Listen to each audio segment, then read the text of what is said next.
أعوذ بالله من الشيطان الرجيم. بسم الله الرحمن الرحيم. إن بطش ربك لشديد إنه هو يبدئ ويعيد وهو الغفور الودود ذو العرش المجيد فعال لما يريد. هل أتاك حديث الجنود فرعون وثمود بل الذين كفروا في تكذيب والله من ورائهم محيط. بل هو قرآن مجيد في لوح محفوظ. صدق اللہ العظیم. محترم سامعین، پچھلے کئی روز سے سورہ بروج کے مضامین کو تفصیل کے ساتھ ہم سن رہے ہیں. اس کی تفصیلات میں آپ حضرات کے سامنے یہ بات ایک دم واضح ہو گئی کہ اللہ رب العزت ایمان والے بندوں کے ساتھ خاص طور پر اور انسانوں کے ساتھ جب بھی کوئی ظلم ہوتا ہے، کوئی زیادتی ہوتی ہے اور کوئی ناانصافی ہوتی ہے تو رب تبارک و تعالی کا ایک نظام ہے. اس نظام کے ماتحت آج نہیں تو کل اور اخیر میں روز محشر ضرور اس ظالم کو ظلم کے کٹھیرے میں کھڑا کرتا ہے. یہ تفصیلات آپ کے سامنے آئی. آج کی ان آیات میں خاص طور پر یہ پہلے نمبر کی آیت کریمہ جو میں نے ابھی آپ کے سامنے پڑھ کر سنائی، اللہ رب العزت اپنی صفت جلال کو بیان فرما رہا ہے. کل میں نے آپ کے سامنے اس کی ایک صفت جمال بیان کی تھی کہ ان الذین فتنوا المؤمنین والمؤمنات ثم لم یتوبوا. اس کی روشنی میں بتایا تھا کہ جن ظالموں نے مسلمان مردوں اور عورتوں کو زندہ جلایا تھا، اللہ رب العزت کی صفت جمال اب بھی ان کا انتظار کر رہی تھی کہ میرے دوست، میرے اولیاء اور میرے مقربین کے ساتھ بھلے تم نے زندہ جلانے کا معاملہ کیا، لیکن اب بھی میرا دروازہ کھلا ہوا ہے. یہ بات کل میں نے تفصیل سے آپ کے سامنے بیان کی تھی. اب بھی دروازہ کھلا ہے، مان جاؤ، توبہ اور استغفار کر لو، کفر و شرک کو چھوڑ دو، گناہ اور معصیت کی زندگی سے باز آ جاؤ اور میرے در کے اوپر آ جاؤ. کل میں نے ایک جملہ استعمال کیا تھا کہ تیرے گناہ سمندر بھر کر کے بھی ہوں گے، میری رحمت کے مقابلے میں اس کی کوئی حیثیت نہیں ہے. یہ اس کی صفت تھی، صفت جمال. اللہ تبارک و تعالی اپنے بندوں کے ساتھ اپنی صفت کا اظہار کرنے کے لیے بار بار کہتا ہے فاستغفروا انہ هو الغفور الرحیم. گناہ ہو گیا، انسان ہے، فاستغفروا، آؤ اس گناہ کی معافی کے لیے میں نے اپنا دروازہ کھول کر کے رکھا ہے. یہ صفت جمال تھی اللہ کی. آج اس مقام پر اللہ رب العزت یہ سمجھانا چاہتے ہیں کہ میرا کسی کو مہلت دینا، ہم نے بہت سی مرتبہ دیکھا کہ ظالم ظلم کرتا ہے، لیکن اس کے باوجود بھی فوری طور پر اس کی کوئی پکڑ نہیں ہوتی ہے، بلکہ ظلم میں بڑھتا ہی چلا جاتا ہے۔ ہفتے گزر جاتے ہیں، مہینے گزر جاتے ہیں، سال گزر جاتے ہیں، بلکہ سالوں گزر جاتے ہیں، مگر اس کے باوجود بھی ظالم کو اس کے ظلم کی سزا کوئی ظاہر میں نظر نہیں آتی ہے۔ یہ بہت بڑا ایک سادہ ذہن انسان کے لیے ایک سوال ہے، یہ سمجھنے کی چیز ہے یہ کہ بھائی ہم سنتے ہیں کہ اللہ دیکھ رہا ہے، اللہ کی نگرانی میں ظلم ہو رہا ہے، زیادتی ہو رہی ہے، گناہ ہو رہا ہے، مگر اس کے باوجود بھی اس کی پکڑ نہیں ہو رہی ہے جلدی سے۔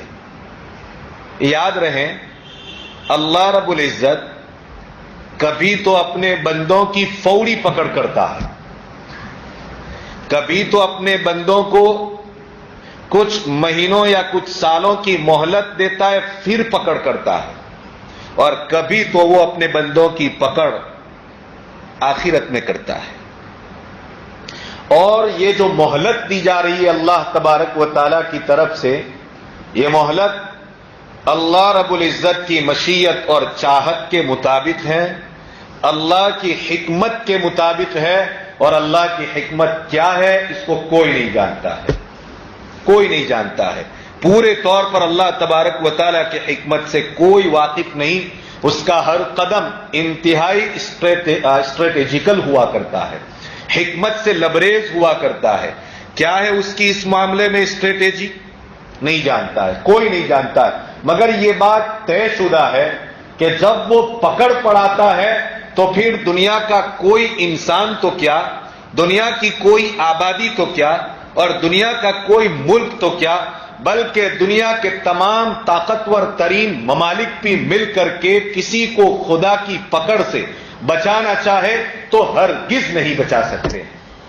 دنیا میں اگر کوئی بڑا، دنیا میں اگر کوئی بادشاہ، کوئی امپائر اگر کسی ملک کی یا ملک کے چند افراد کی یا کسی ایک فرد کی یا کسی ایک گروہ کی یا کسی ایک جماعت اور کسی ایک پارٹی کی پکڑ کرے اور ان کو سزا دینا چاہے، بہت ممکن ہے، بہت ممکن ہے کہ کوئی دوسرا ملک یا دوسری جماعت، دوسری تنظیم، دوسرا ادارہ یا کوئی طاقتور فرد اس کے پاس جا کر کے کوئی سفارش کر دے یا اس کو ڈرا دے، اس کو دھمکا دے، اور اس انسان کو یا اس جماعت کو یا اس ملک کو اس کی پکڑ سے بچا لے۔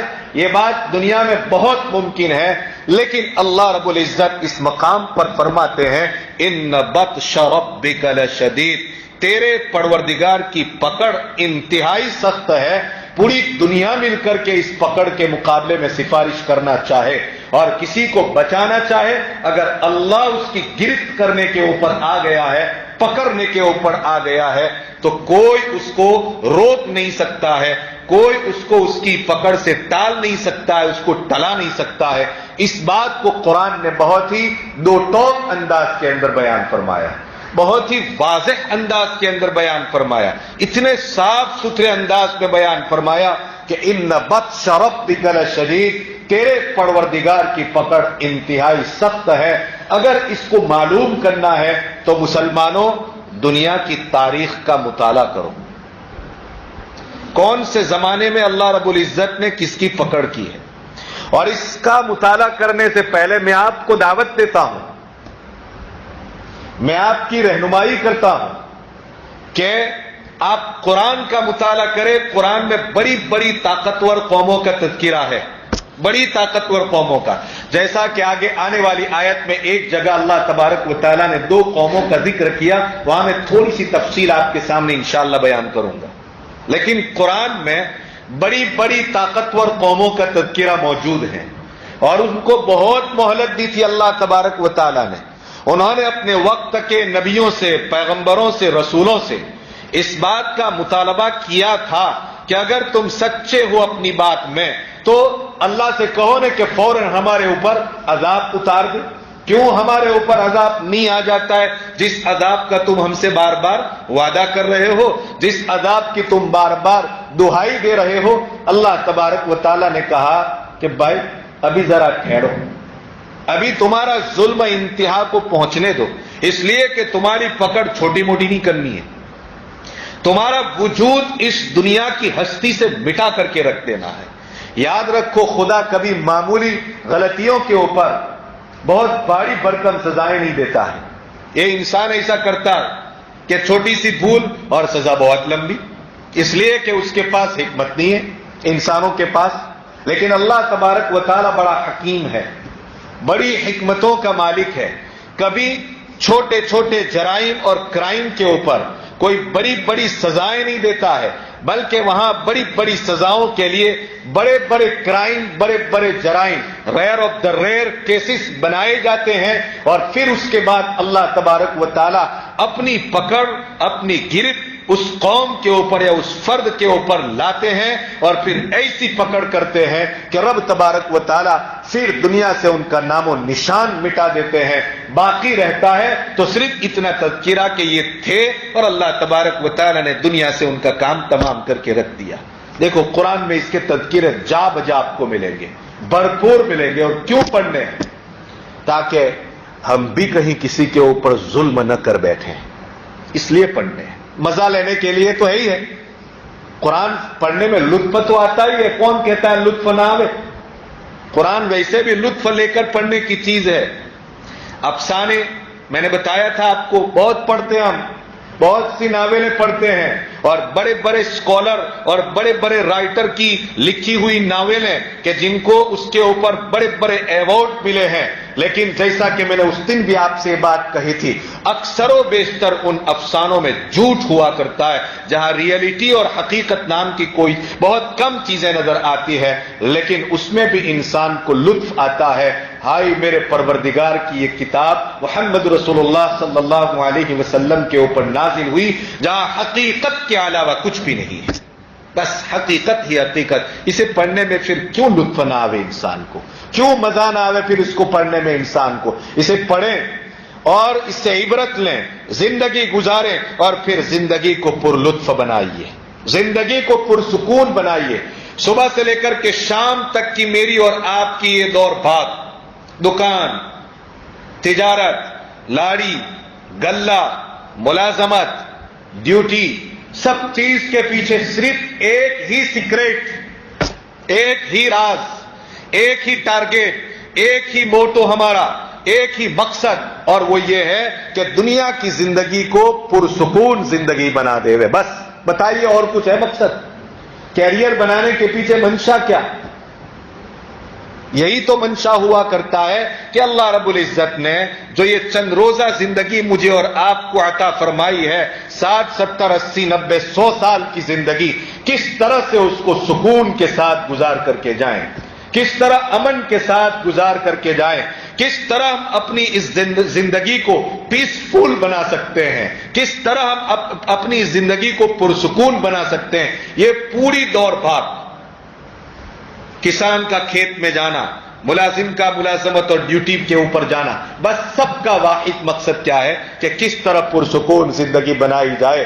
میں آپ کو کہتا ہوں، ان کے ساتھ، ڈیوٹی کے ساتھ، کھیتی کے ساتھ، تجارت کے ساتھ، اپنے پورے پروفیشنلائزیشن کے ساتھ ایک اور پروفیشنل کو بھی ملا لیا جائے، جس سے آپ کی زندگی کا پرفیکٹ پرسکون، کامل سکون جس کے اندر آپ کو مل سکتا ہے، اور وہ یہ کہ اپنی زندگی کے اندر قرآن مقدس کے مطالعے، اس کے اسٹڈی اور اس کے ریسرچ کو داخل کر دیں۔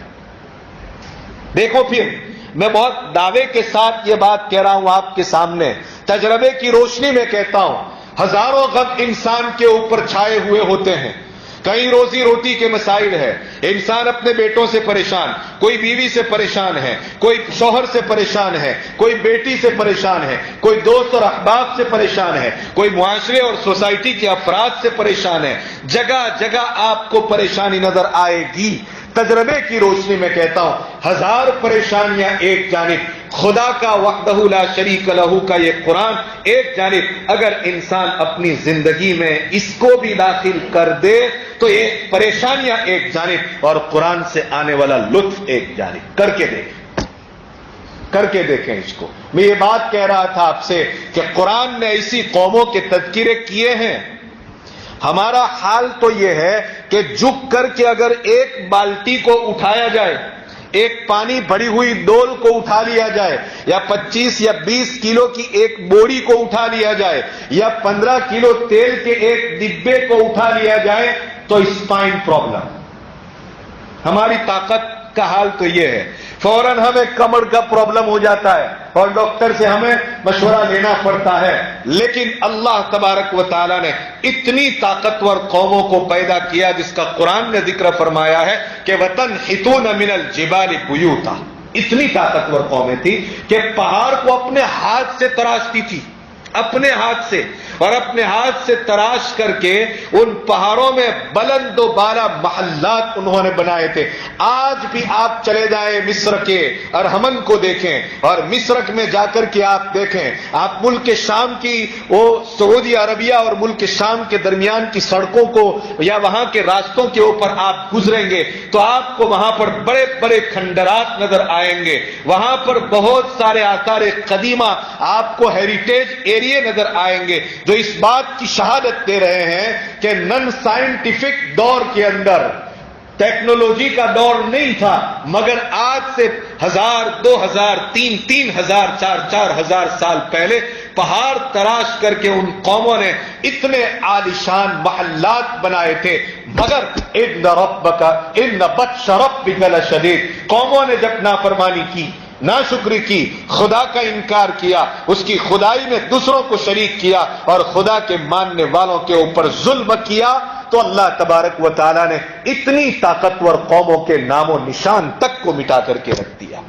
ان بطش ربک لشدید، تیرے پروردگار کی پکڑ اتنی سخت ہے کہ دنیا بھر کے ڈالر اکٹھے کر لیے جائیں، یورو اکٹھے کر لیے جائیں، بٹ کوائن کا زمانہ ہے اس کو اکٹھا کر لیا جائے، اور خدا کی گرفت جس قوم کے اوپر آ چکی ہے اس قوم کو اس گرفت سے کوئی بچانا چاہے تو نہیں بچا سکتا.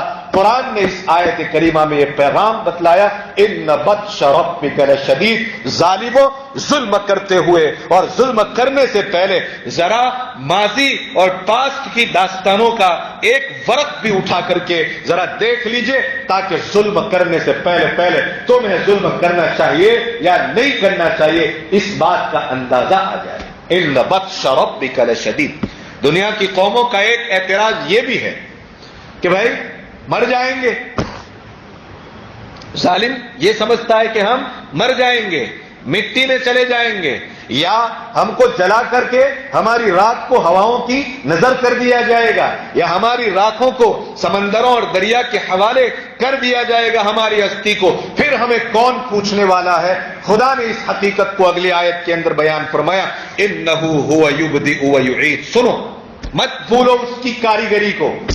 وہ ایسا کریٹر ہے، وہ ایسا تخلیق اور پیدا کرنے والا ہے کہ انہ ھو یبدئ ویعید. اے انسان، جب تو کچھ بھی نہیں تھا، تیرا مٹیریل بھی موجود نہیں تھا، دنیا میں کسی بھی ٹیکنالوجی کو اپنی ٹیکنالوجی کے ذریعے کوئی چیز بنانے کے لیے، ایئر کنڈیشن کو بنانے کے لیے اس کے مٹیریل کی ضرورت پڑتی ہے کہ نہیں؟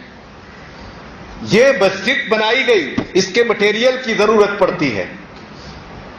لیکن خدائے وحدہ لا شریک لہ اتنا بے نیاز اور ایسا قادر مطلق، ایسا سپر اینڈ سپر پاور کہ اس کو اپنے کریشن میں اور دنیا کی ایک ایک چیز کی تخلیق میں، انسان تو کیا، انسان سے بڑی بڑی چیزیں اس نے کائنات کے اندر بنائی ہے. یہ سورج جو اتنا سا نظر آتا ہے، ذرا آپ اپنی ایسٹرونومی میں جا کر کے اس بات کو معلوم کریں کہ یہ سورج ہماری زمین سے کتنا بڑا ہے. کس نے پیدا کیا؟ اللہ نے پیدا کیا. کیا اس کو کسی مٹیریل کی ضرورت پڑی؟ وہاں تو مسئلہ کیا ہے، قضا امرن یقول لہ کن فیکون. جب بھی کسی چیز کا وہ فیصلہ کرتا ہے کہ مجھے یہ چیز بنانی ہے تو اس کو کچھ بھی کرنے کی ضرورت نہیں ہے، فرشتوں کو حکم دینے کی بھی ضرورت نہیں ہے، وہ تو ایک سسٹم بنایا اس نے، اس لیے فرشتوں کو لگا دیا، ورنہ وہ اس کا بھی محتاج نہیں ہے۔ کن فیکون کہہ دیتا ہے کہ ہو جا، وہ چیز کیا ہے وجود میں آ جاتی ہے۔ انہ هو یبدئ ویعید، اللہ کہہ رہا ہے قرآن سمجھو، قرآن کا پیغام سمجھو، قرآن سمجھنے کے لیے عربی زبان میں مہارت حاصل کرو۔ میں کہتا ہوں آپ نہیں کر سکے اپنے بیٹوں کو لگاؤ اور قرآن کی اس عربی زبان کے اوپر ایکسپرٹ ان کو بناؤ، قرآن سمجھو، پھر دیکھو ان کے ذہن کیسے کھلتے ہیں اور وہ سماج میں اور معاشرے کے کتنے قیمتی افراد بن کر کے دنیا میں وجود میں آتے ہیں۔ دیکھیے تو صحیح، انہ هو یبدئ، اللہ تبارک و تعالیٰ کہتا ہے ظالموں یہ سمجھ رکھا ہے کہ مٹی میں مل جائیں گے، زمین کے نیچے دفن کر دیے جائیں گے، آگ کے حوالے کر دیے جائیں گے، سمندر کے پانی کے اندر بہا دیے جائیں گے، ذرات کہیں بھی نظر نہیں آئیں گے، مرے گا ہندوستان میں بہایا جائے گا، ویسٹ انڈیز کے کسی برمودا تیکون کے کسی بھی کیا کہتے ہیں سمندر کے اندر کچھ بھی کر لیا جائے، اس کی استھی کو ہوائی جہازوں کے ذریعے بکھیر دیا جائے۔ انہ هو یبدئ ویعید، کیوں بھول جاتا ہے جب بغیر مٹیریل کے وہ پہلی مرتبہ تجھے پیدا کرنے کے اوپر قادر ہے تو مٹی میں مل جائے گا، سمندر کے حوالے ہو جائے گا، یعید دوبارہ پیدا کرنے کے اوپر وہ ضرور ضرور قادر ہے، اور تیرے ظلم کا بدلہ اور اس کی سزا تجھے ضرور دی جائے گی، تو چھوٹنے والا نہیں ہے۔ انہ هو یبدئ ویعید، کوئی بول سکتا ہے اس طرح سے؟ خدا کے علاوہ اتنا پاورفل، اتنی گارنٹیڈ بات کوئی اور کر سکتا ہے؟ قرآن کی حقانیت سمجھ میں آتے کتنا حق قرآن ہے۔ پکڑ کی بات کہی کہ کیا تم پکڑو گے ہم ملک چھوڑ کر چلے جائیں گے، لو ہے کہ نہیں؟ بہت سارے ملک چھوڑ کر چلے گئے، طاقت ہے ہمارے پاس، 1,25,00,000 کی آبادی پر مشتمل دنیا کی سب سے بڑی یا بڑی پارلیمنٹوں میں سے ایک پارلیمنٹ، مگر اس کے باوجود بھی بگوڑوں کو دوبارہ واپس لانے کے اوپر قادر نہیں ہے۔ سمجھنے کی چیز ہے، لیکن میرا پروردگار هو یبدئ ویعید، مر جاؤ مر جائیں گے، لیکن یعید دوبارہ وہ اس بات کے اوپر پورا قادر ہے کہ دوبارہ زندہ کرے گا، جسم عطا کرے گا۔ ارے کیسا زندہ کرے گا بتاؤں میں آپ کو؟ قرآن نے ایک جگہ کے اوپر اس بات کو بیان فرمایا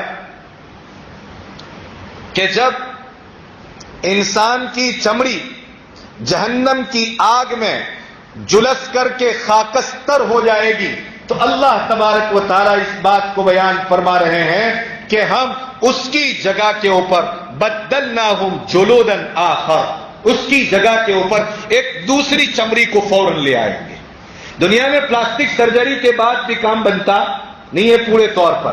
اللہ تبارک و تعالیٰ صاف صاف الفاظ کے اندر یہ بات بیان کر رہا ہے کہ جہنم کی آگ کے اندر جلو گے، اور جلنے کی بنیاد پر ایسا کہ اب جل گئے اب پورا ہو گیا، نہیں نہیں نہیں، کلما نضجت جلودہم بدلناہم جلودا آخر، جب بھی ان کی چمڑیاں جل کر کے خاک ہو جائے گی، بدلناہم جلودا آخر، ہم اس کی جگہ کے اوپر دوسری چمڑی لے آئیں گے۔ کیوں؟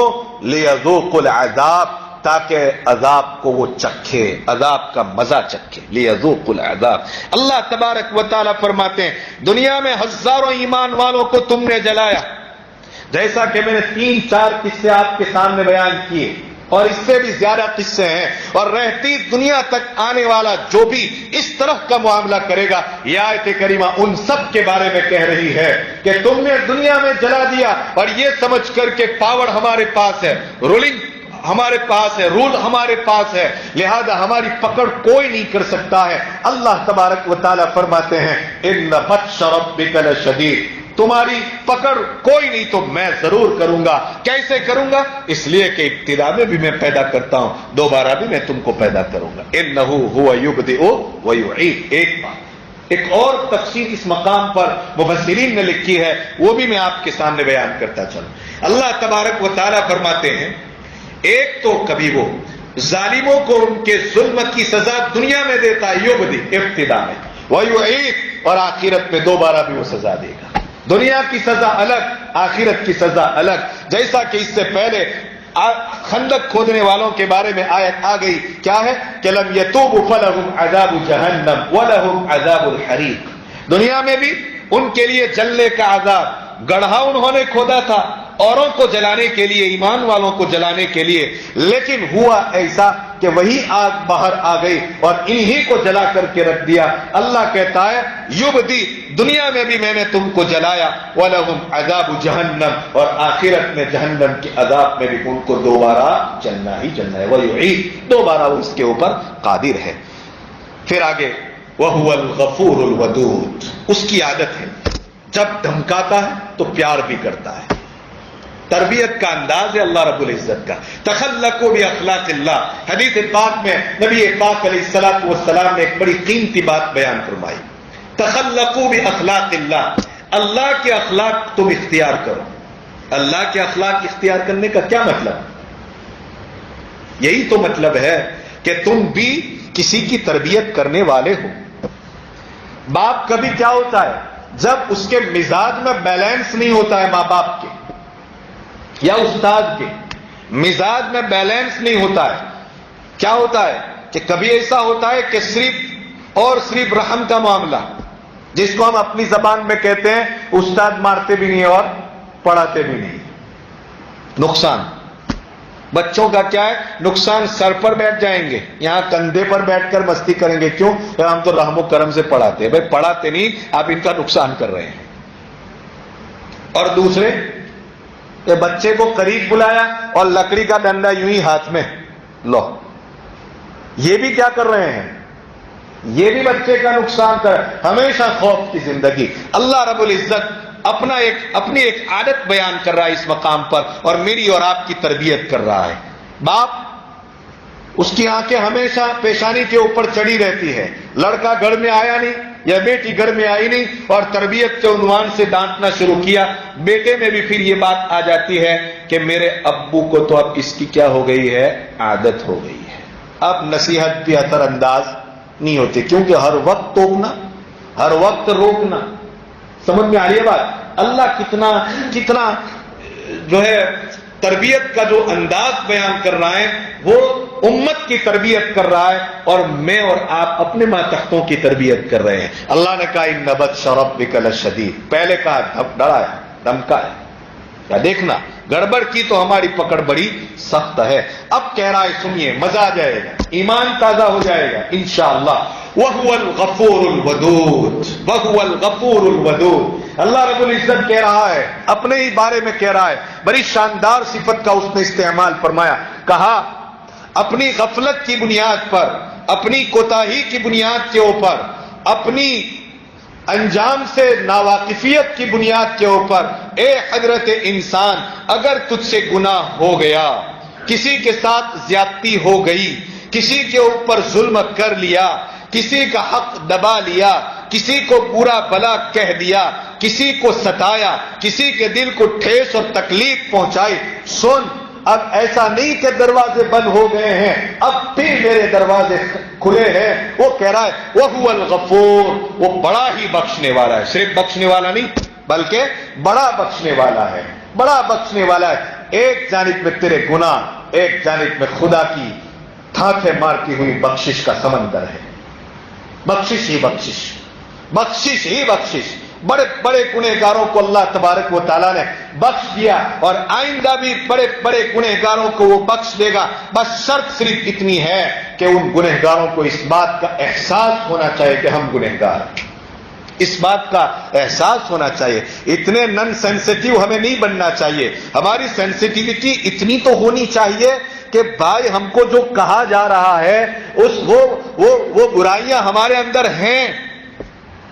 ہم کو اگر کہا جائے نماز پڑھو کہ مول صاحب بس بیجو کوئی دنگت نہ تھی نماز تھی بھائی کسی کوئی بات، ارے بھائی نہیں ہے ہماری زندگی میں نماز، تو ہم سے کہا جا رہا ہے کہ نماز پڑھو، یہ سمجھو کہ ہاں ہمارے اندر یہ کمی اور کوتاہی ہے، یہ جو گناہوں کے گنہگار ہونے کا احساس ہے یہ بہت بڑی چیز ہے، یہ احساس بھی انسان کو ہونا چاہیے۔ اس احساس پر بھی اللہ غفور ہے، اس احساس پر بڑی بات ہے نا، کسی مجرم کو اس بات کا احساس ہو جائے، عدالت عظمیٰ نے کسی مجرم کو اس کے جرم کی سزا سنائی، اب وہ دھاڑے مار کر کے رو رہا ہے کہ بھائی اس کو سزائے بامشقت زندگی بھر کے لیے اس کو فلاں جیل کے اندر ڈال دیا جائے اور وغیرہ وغیرہ وغیرہ وغیرہ، بڑی سخت ترین سزا سنائی عدالت نے۔ مجرم عدالت کے کٹہرے میں دھاڑے مار کر کے رو رہا ہے اور اپنے کیے ہوئے کے اوپر اتنا پچھتا رہا ہے، پچھتاوا اور اتنی ندامت ہے کہ اس نے جتنے آنسو تھے وہ تمام کے تمام آنسو نکال دیے، لیکن جج یہ کہے گا کہ میرا لا اینڈ آرڈر یہ کہہ رہا ہے کہ اب یہ سزا ہم نے نافذ کر دی ہے، تمہارے یہ آنسو بھی اب تمہاری اس سزا کو معاف نہیں کروائیں گے۔ اللہ کہتا ہے یہ وہاں کی عدالت کا معاملہ ہے، میری عدالت میں ندامت کا ایک آنسو زمین پر گرے اس سے پہلے پہلے ہم تمہاری مغفرت کر دیں گے، ہے کہ نہیں؟ یہ ہے خدا کا جمال۔ پہلے جمال تھا، پھر جلال، پھر دوبارہ اللہ تبارک و تعالیٰ اپنے جمال کو بیان کر رہا ہے۔ سمجھو مسلمانوں، پیارا رب، محبوب رب کتنی محبت کر رہا ہے ہم سے۔ وَهُوَ الْغَفُورُ، کون سا گناہ ہے جو اس کی بارگاہ میں معاف نہیں ہوتا ہے؟ بس شرک مت کرنا۔ ان اللہ لا یغفر ان یشرک بہ ویغفر ما دون ذلک لمن یشاء، اس کو یہ چیز برداشت نہیں ہے۔ بس میں پیدا کرنے والا، میں رزق دینے والا، میں عیش و عشرت کے سامان دینے والا، اور کہتا ہے فلانے کی طرف سے آئے، بھلا ایسا کیسے ہو سکتا ہے؟ ہم اس چیز کو برداشت نہیں کرتے ہیں۔ اللہ رب العزت بڑا غنی اور بے نیاز ہے۔ وَهُوَ الْغَفُورُ، مسلمانوں ضرورت ہے اس بات کی، ہم میں کا ہر ایک گنہگار ہے، اس بات کا اعتراف ہے کہ نہیں؟ کون ہے جو کہہ سکے میں نے گناہ نہیں کیا اپنی زندگی میں؟ بس اتنا ہے کہ تمہارے الگ ہے، میرے الگ ہے، لیکن ہے سب گنہگار۔ اللہ رب العزت ان سب گنہگاروں کو بلا رہے ہیں کہ وہ هو الغفور، اور اتنا ہی نہیں، بڑی عجیب بات ہے اللہ رب العزت کی۔ وہ هو الغفور کے بعد فرمایا، بہت سی مرتبہ ایسا ہوتا ہے کسی نے ہمارا جرم کیا، ہمارے پاس معافی مانگنے کے لیے آیا، ہم نے اس کو معاف بھی کر دیا، معاف کرنے کے بعد پھر دل میں ایک خیال آتا ہے کہ اب یہ دوبارہ ہمارے پاس نہ آئے تو اچھا۔ نفرت ضرور رہتی ہے معاف کرنے کے بعد بھی کہ بھائی اس نے ہمارے ساتھ اس طرح کا معاملہ کیا تھا، اور جب بھی اس کا ذکر آتا ہے ہم اپنی زبان پر اس کو لاتے ہیں، یا کم سے کم اپنے دماغ میں اس کا خیال ضرور لاتے ہیں کہ اس نے ہمارے ساتھ ایسا کیا تھا۔ یہ دنیا کا انسان، لیکن قربان جاؤں میں اپنے پروردگار پر اور اس کی شان رحیمی پر اور اس کی شان کریمی کے اوپر وہ کہتا ہے وَهُوَ الْغَفُورُ الْوَدُودُ۔ اللہ اکبر، وہ بڑا ہی بخشنے والا ہے اور بڑا ہی محبت کرنے والا ہے۔ گنہگار اپنے گناہ کی ندامت لے کر کے آیا، اللہ رب العزت کہتا ہے جا، میں نے تجھے بخش دیا، اور بخش ہی نہیں دیا بلکہ جا، میں تجھے اپنی محبت کا پروانہ دے رہا ہوں۔ گناہ ہے، بڑا گناہ کیا ہے، بڑے بڑے گناہ کیے ہیں، خدا کی بارگاہ میں آ کر کے معافی مانگتا ہے، بخشش بھی مل رہی ہے اور خدا کی محبت بھی مل رہی ہے۔ بڑا لطیف اشارہ اس بات کے اندر فرماتے ہیں، بعض مفسرین نے اس مقام پر بعض نے یہ بات لکھی ہے کہ ایسا بھلا ہو سکتا ہے کہ اللہ کسی گنہگار کے گناہ کو بخش بھی دے اور پھر اس سے محبت نہ کرے؟ ایسا اگر کوئی سوچے یا ایسا اگر کوئی کہے تو بڑا ظالم ہے اللہ کے ساتھ۔ کیسے ایسا ہو سکتا ہے؟ ایک بات سمجھ میں آتی ہے، ایک روایت غالباً سمجھ میں آتی ہے کہ ایک آدمی جو جنگل میں سفر کے اندر جا رہا تھا، سمجھنے کی چیز ہے، جنگل میں سفر کے اندر جا رہا تھا اور اس نے اپنے سفر میں ایک اونٹ لیا تھا جس کے اوپر وہ سواری بھی کر رہا تھا، اور سفر کا تمام ساز و سامان اس اونٹ کے اوپر موجود ہے، دوسری تمام ضرورتیں اس اونٹ کے اوپر موجود ہے۔ وہ چلتا رہا، سو گیا، آنکھ لگ گئی، دیکھا جاگنے کے بعد کہ اس کا اونٹ گم ہو گیا ہے۔ اسی اونٹ پر سب کچھ تھا، کھانا پینا، اوڑھنا بچھونا، پورے سفر کا توشہ اسی اونٹ کے اوپر تھا، اور ایک بیابان اور ایک جنگل تھا، ایک صحرا تھا، رن جس کو کہا جاتا ہے، ایک ڈیزرٹ تھا جس کے اندر یہ گم ہو گیا، وہ ڈھونڈتا ہے، ادھر جاتا ہے، ادھر جاتا ہے، ادھر جاتا ہے، ادھر جاتا ہے، آخر تھک ہار کر ایک سایہ دار درخت کے نیچے سو جاتا ہے، فاضطجع، سو گیا، آنکھ لگ گئی، اب موت کا انتظار کر رہا ہے، گویا کہ اب میں مرنے والا ہوں، اس لیے کہ نہ پانی ہے، نہ کھانا ہے، نہ کہیں کوئی آبادی نظر آ رہی ہے، دور دراز تک جنگل ہی جنگل نظر آ رہا ہے، ریگستان ہی ریگستان گویا کہ نظر آ رہا ہے، اب مجھے میرا اونٹ بھی نہیں مل رہا ہے، اب موت کے انتظار میں آدمی سو گیا، آنکھ لگ گئی، اچانک بیدار ہوا تو اس کے قریب میں اس کا اونٹ کھڑا تھا، سازو سامان کے ساتھ، وہ کھڑا ہوا اور کھڑے ہو کر کے اس کی لگام کو پکڑ لیا۔ مجھے بتائیے اس آدمی کو اس اونٹ کے ملنے کے اوپر کتنی خوشی ہوئی ہوگی، بتاؤ، جہاں اب اس کی زندگی اور موت کا مسئلہ تھا، اب یہ اونٹ اس کو مل گیا، صبح شام ڈھونڈنے کے باوجود نہیں ملا تھا، نیند سے بیدار ہوا تو اونٹ اس کو اس کے قریب ملا، اس کی خوشی کا عالم کیا ہوگا؟ روایتوں میں آتا ہے پروردگار کو اس سے کہیں زیادہ اس وقت خوشی ہوتی ہے جب ایک گنہگار بندہ اس کی بارگاہ میں آ کر کے اپنی بخشش مانگتا ہے اور رب تبارک و تعالیٰ اس کی بخشش فرماتے ہیں، اس سے بھی زیادہ اللہ تبارک و تعالیٰ کو خوشی ہوتی ہے۔ اسی بات کو یہاں پر بیان فرمایا، وَهُوَ الْغَفُورُ الْوَدُودُ، وہ بڑا ہی بخشنے والا ہے اور بڑا ہی محبت کرنے والا ہے۔ کیسی محبت؟ ایسی محبت کہ جس طرح اللہ تبارک و تعالیٰ اپنی صفات جمال میں، اپنی صفات کمال میں، اپنے افعال میں، اپنے ہر کام میں بے مثال ہے، اسی طرح اپنی مخلوق کے خاص دلوں کے اندر بھی وہ ایسی ہی بے مثال محبت کو ڈال دیا کرتا ہے کہ دنیا کی تمام محبتیں اس محبت کے اوپر قربان ہو جاتی ہیں، دنیا کی تمام محبتیں اس محبت کے اوپر قربان ہو جاتی ہے، بلکہ بندے کی محبت کی اصل محبت اور اس کی بنیادی محبت یہی ہے کہ اللہ تبارک و تعالیٰ اس بندے کو اپنا محبوب بنا لے۔ وَهُوَ الْغَفُورُ الْوَدُودُ، سب محبتیں اس کے تابع ہیں، بیوی سے ہمیں محبت ہے، اللہ کی محبت کے تابع، بیٹوں سے محبت اللہ کی محبت کے تابع، ایک دوست کو دوسرے دوست سے محبت اللہ کی محبت کے تابع، ایک شاگرد کو اپنے استاد سے محبت اللہ کی محبت کے تابع۔ غرض یہ کہ دنیا میں جو بھی جس سے محبت کر رہا ہے وہ سب کی سب محبتیں تابع ہیں، اور اللہ کی محبت ان سب محبتوں کی اصل، اس کی جڑ اور اس کی بنیاد ہے۔ وَهُوَ الْغَفُورُ الْوَدُودُ، وہی پروردگار بڑا بخشنے والا ہے اور بڑا ہی محبت کرنے والا ہے۔ دعا کرو اللہ تبارک و تعالی ہمیں اپنی بخشش بھی عطا کریں اور اللہ تبارک و تعالی اپنی محبت بھی عطا کریں، اس لیے کہ یہی اصل محبت، عبودیت اور بندگی کی اصل اور بنیاد یہی ہے کہ اللہ سے ہمیں محبت ہے۔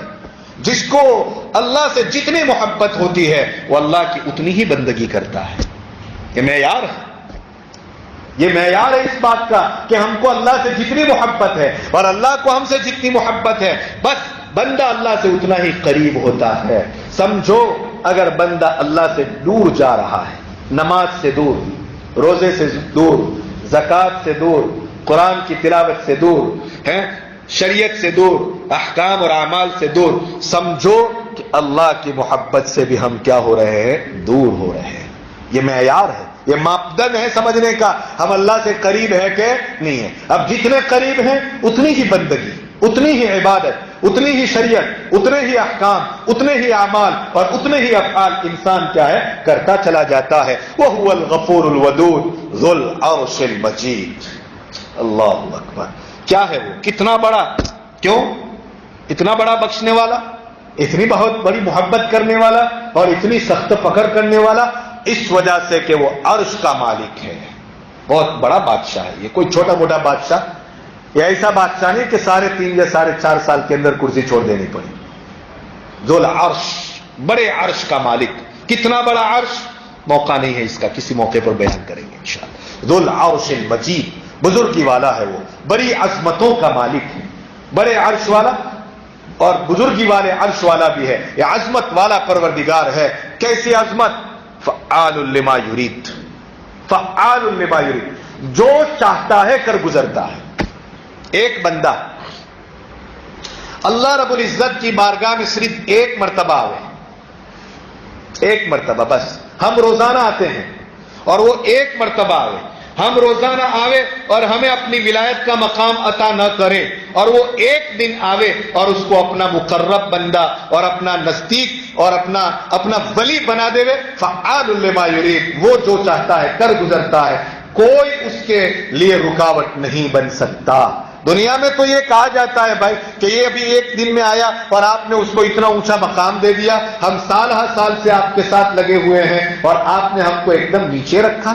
روک سکتے ہیں لوگ، رکاوٹ بن سکتے ہیں، لیکن اللہ تبارک و تعالی فعال لما یرید، جو چاہتا ہے کر گزرتا ہے، کوئی اس کو روک نہیں سکتا ہے۔ هل اتاک حدیث الجنود فرعون و ثمود، انشاءاللہ آئندہ کر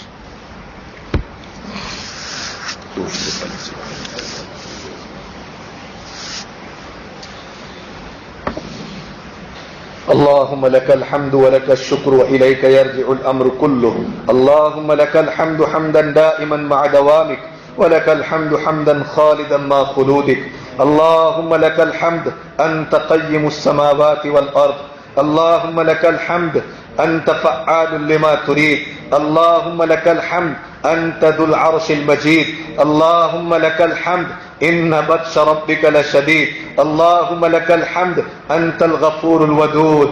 اے اللہ ہمارے گناہوں کو معاف فرما دے، اے اللہ ہماری زندگی کی بدعمالیوں سے درگزر فرما دے، اے کریم پروردگار ہم بڑے گنہگار ہیں، بہت بڑے پاپی ہیں، بہت بڑے مجرم ہیں، ہم سے بڑا کوئی پاپی نہیں، ہم سے بڑا کوئی مجرم نہیں، ہم نے وہ گناہ کر لیے ہیں اے پروردگار کہ ان گناہوں کو اگر دوست احباب کے سامنے ظاہر کر دیے جائیں، پروردگار کوئی دوست اپنے پاس کھڑا رکھنے کے لیے بھی تیار نہیں ہوگا، ماں باپ کے سامنے ظاہر ہو جائیں، ماں باپ بھی ہم سے نفرت کرنے لگیں، اے کریم پروردگار، لیکن تو بڑا غفور ہے، تو بڑا ودود ہے، اے اللہ تو غفار الذنوب ہے، تو ستار العیوب ہے، ہم اپنے تمام گناہوں کی بخشش کے لیے درخواست کرتے ہیں، اے اللہ ہمارے گناہوں کو معاف فرما دے، ہمارے گناہوں کو معاف فرما دے۔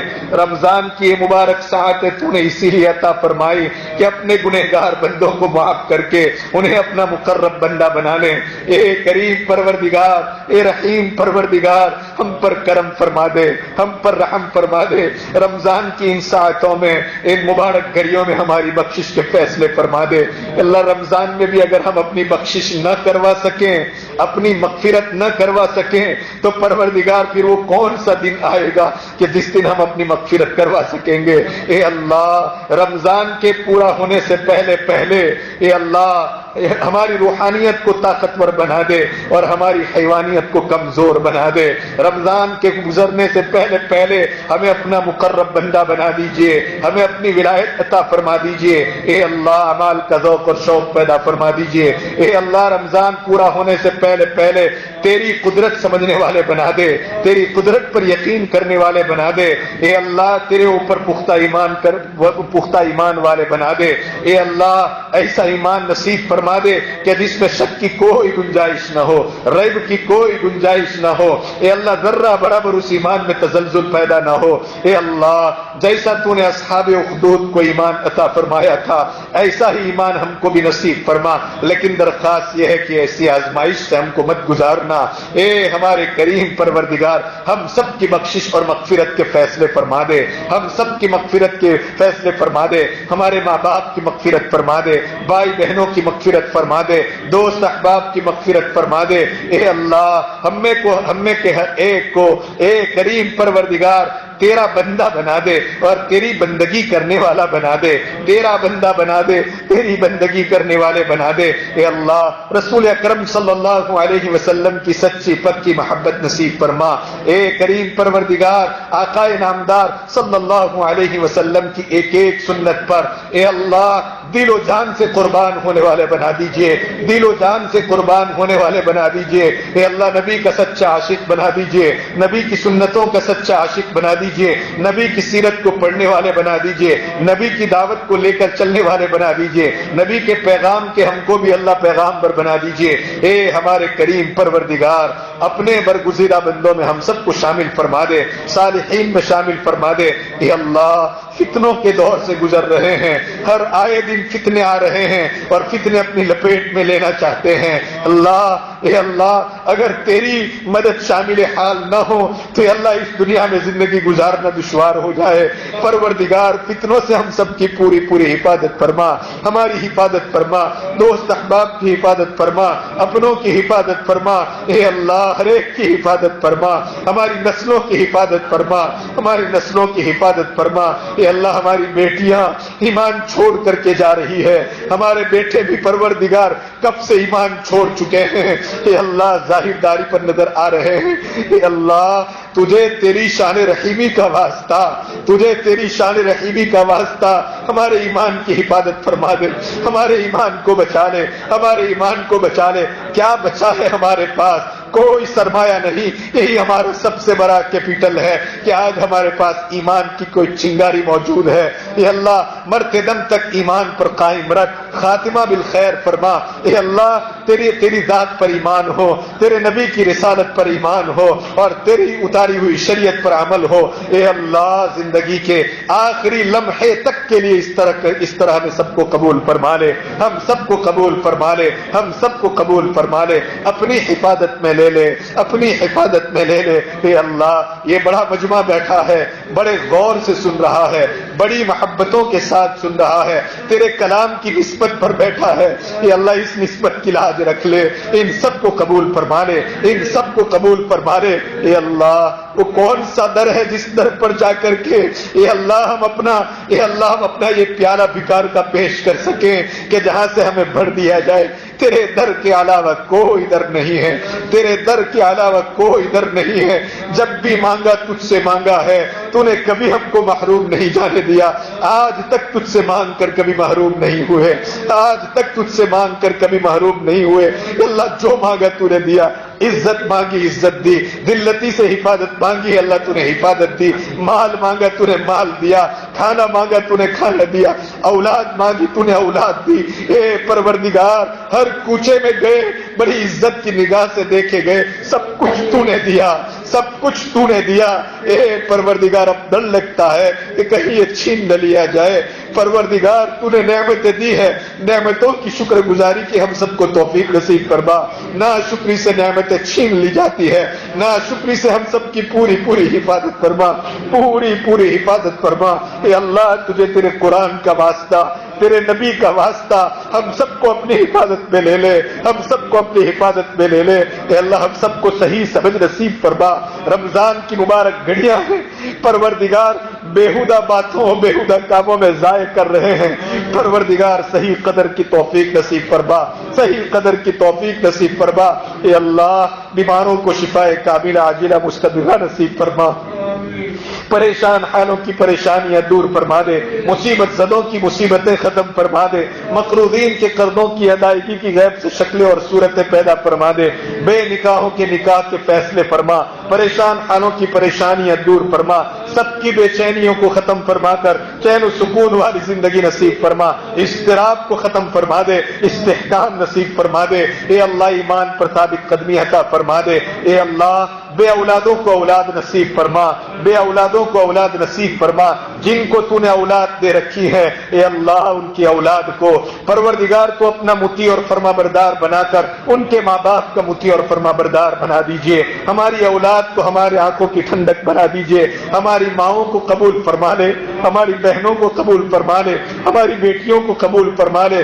بیچاری روزے سے ہوتی ہے اور دن بھر ہماری افطاری کا انتظام کرتی ہے.